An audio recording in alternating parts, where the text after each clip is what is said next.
Had a drive shaft explosion. So this has done some damage. It's a mess.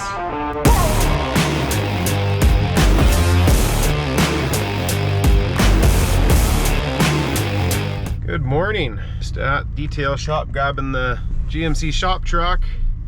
Gotta go fuel it up and then hook up the trailer and head to Vancouver to get the 51 Ford. The 51 Ford was in for a bit here this year. We upgraded the fuel system and did a few other things to it. Got it through inspection so he can get modified collectors. The car has been great for him for 3 or 4 drives, and then this past weekend it started not running well again. So the customer is done with Sniper, as well as I am. We're not even confirmed yet that it is a Sniper issue. Last time we thought it was, but it was literally a spark plug not plugged in all the way, like the spark plug boot. And the fuel system was causing the issues that we were having before because we had an inline pump instead of an in-tank pump. So anyway, we've decided to get rid of Sniper altogether, not even bother going to Sniper 2 because they're no good as well. We don't seem to be having much luck with them.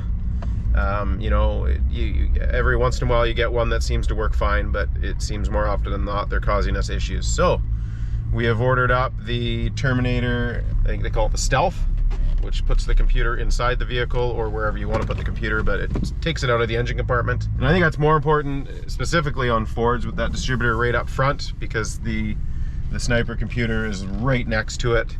So I believe that's causing much of the issues. I forgot to go get fuel first. I'm already backing into the trailer, so which is fine. I'll just fuel up with the trailer on. But yeah, so anyway, going to hook up this trailer and get the car out of the trailer that's in here, and then get heading out to Vancouver, get the 51 Ford back here so we can first of all diagnose the problem, so we know if his used Sniper 1 is worth anything for resale. Yeah, and then I think regardless we'll be going to this Stealth system. So anyway, that's what I'm up to today, Monday. I think it's June 2nd, and yeah, we'll see you on the road.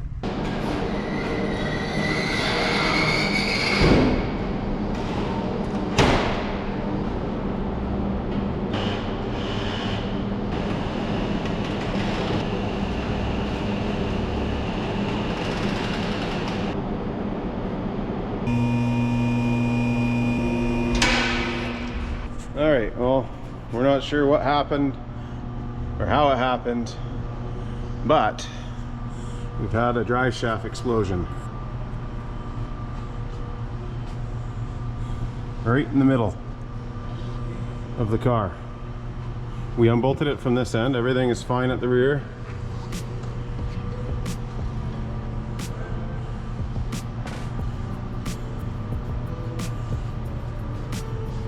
There is a U-joint cap missing at this end, but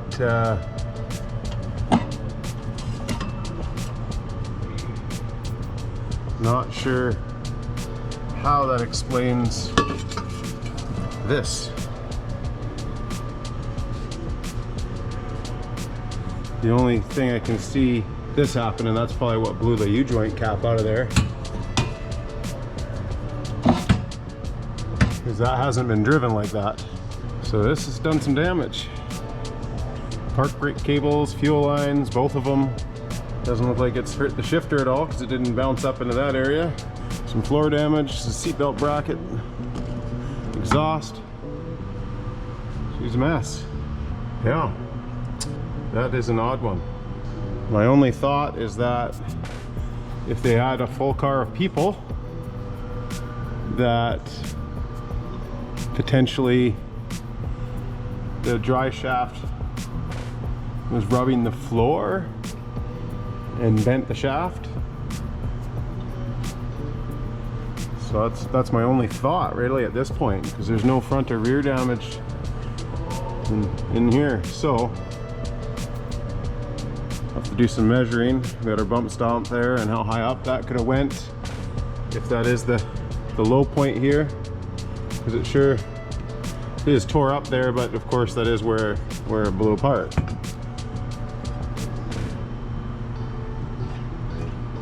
and it supposedly just happened on the highway, just cruising, not beating on it. I don't think it's been beat on really, so odd one for sure. So that's my only thought, is that maybe that is the lowest point in the tunnel, and if they did have a bunch of people in here, I don't know, I'll have to ask. That is a scary one for sure, but one way or the other we'll fix it up. Not sure what happened here, but we'll figure it out. Scary. Anyway, well, got the trailer empty. Now I'm gonna go and get the 51 for it. Okay, just met the customer at the boat launch in Vancouver by Granville Island. It's the easiest to meet him here because loading a truck and trailer downtown Vancouver where he lives is a super tight situation. So this worked out well. Anyway, I just thought I'd jump on. The car is running perfectly fine right now. So he figures when he was starting it the last time he drove it and it wasn't running good for him, that he had to give it some fuel to start it. It didn't want to just start on its own. So sometimes giving it a little air with the throttle pedal does help get it running. But what happens is the sniper reads that wherever that throttle pedal is when that ignition comes on as its 0 point. And then sometimes what you have to do, if you do it that way, is get the car warmed up and then shut it off, and then restart it without touching the pedal, and then usually it'll run good after that. So I think it's probably just some either self-learning it still needs, or maybe we need to do a bit of cold start tuning. But at the end of the day, he still wants to switch to the stealth and get rid of the sniper, so that's fine by me. We'll do that. So we'll look at the tune when we get back to the shop with it anyway. I want to know what's happening before we just yank it off, because this car has always ran pretty good, so I don't see that there's really a problem with the sniper, so therefore there'll be some value in that sniper for him to sell off. So yeah, anyway, just thought I'd jump on here while it was fresh in my mind, and we're just gonna head back to the shop. So yeah, oh, there you go, sliding away. So anyway, that's about it. Gonna head to the shop. See you soon. Oh, these buildings are new. I had no idea they were even being built. It's been so long since I've been here. Super cool. I used to come here a lot to go fishing, but I had no idea these buildings were being built. Man, those must have gone up pretty darn quick. I'll have to look into that, but pretty cool. Just crossing the Broad Street Bridge right now. I used to launch to go fish in Vancouver quite often, so beautiful view here of the bay.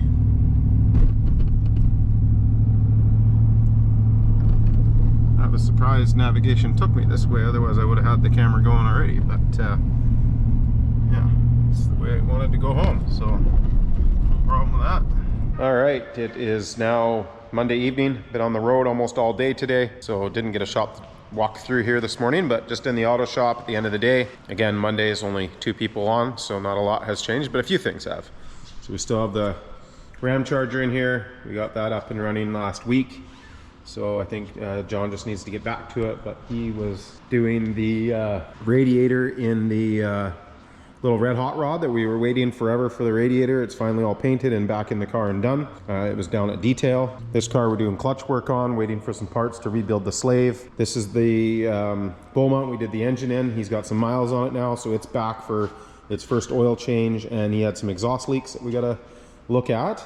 The Barracuda, the heater core is all done now. I think we're pretty much ready to send that home. I think Ashley was wiring in some lights on this N150 today. I've seen her working on these.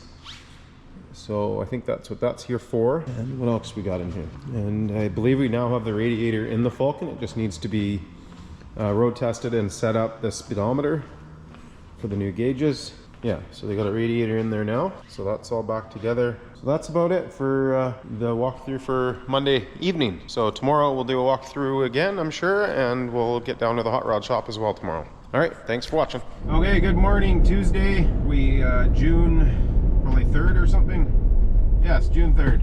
So today, just got to swing into storage on the way into the shop, grab a part from the F100 that we are changing from green to gray, since the new paint employees need to confirm the mix. We have everything documented, but it's best that we bring in something that's been sprayed so they can see it.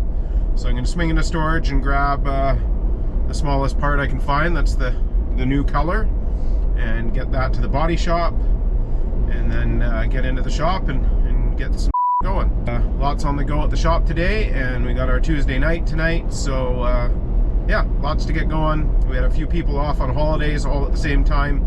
Everybody's back this week, so lots to figure out, lots to get going, and get things rolling. This time of year, everybody wants their cars. Usually we have whatever time we want to work on this stuff and wait for parts, but the minute the sun's out, the deadlines are on, and everybody wants their stuff. So anyway, that's what we're gonna do. So I've never seen this car in person yet. This was built way before my time, but it's been on the walls of the shop for years, along with this gasser. The owner is a car collector that keeps the stuff pretty private. I think this car is going to be showing soon, so it's coming in for some stuff, and it just showed up. So let's go outside and I'll show you. Here it is.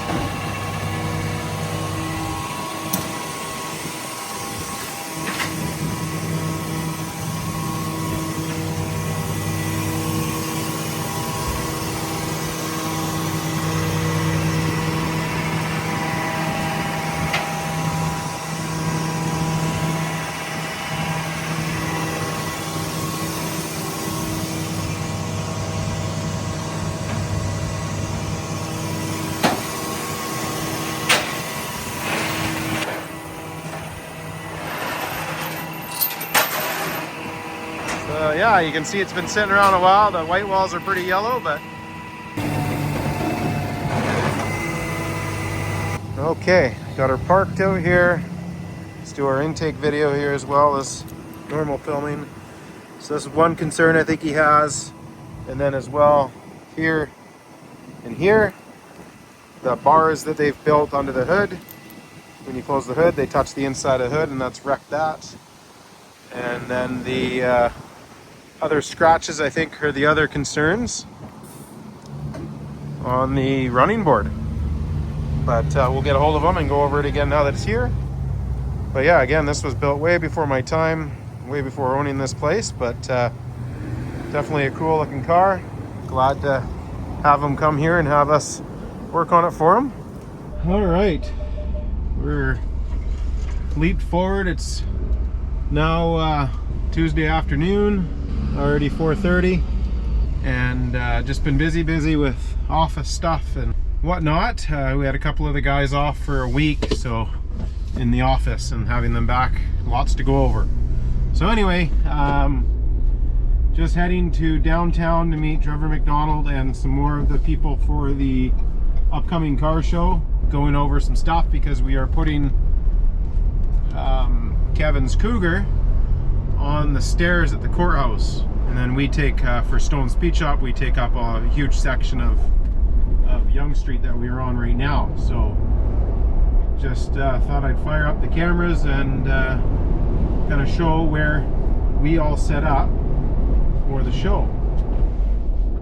So yeah, okay, so this is where we set up. So Princess and Yonge, we get this whole section of road starting at the crosswalk that this Denali is just pulling onto, and we occupy this whole section of road, and we just have to complete we have to have a 10-foot wide, I think, fire lane, and then up to this crosswalk is our section. So yeah, and then all of downtown here is set up for the car show. All these streets are closed off. It's pretty cool.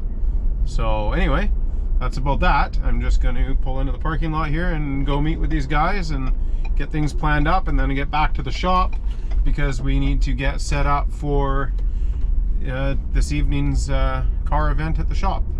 So we'll see you then.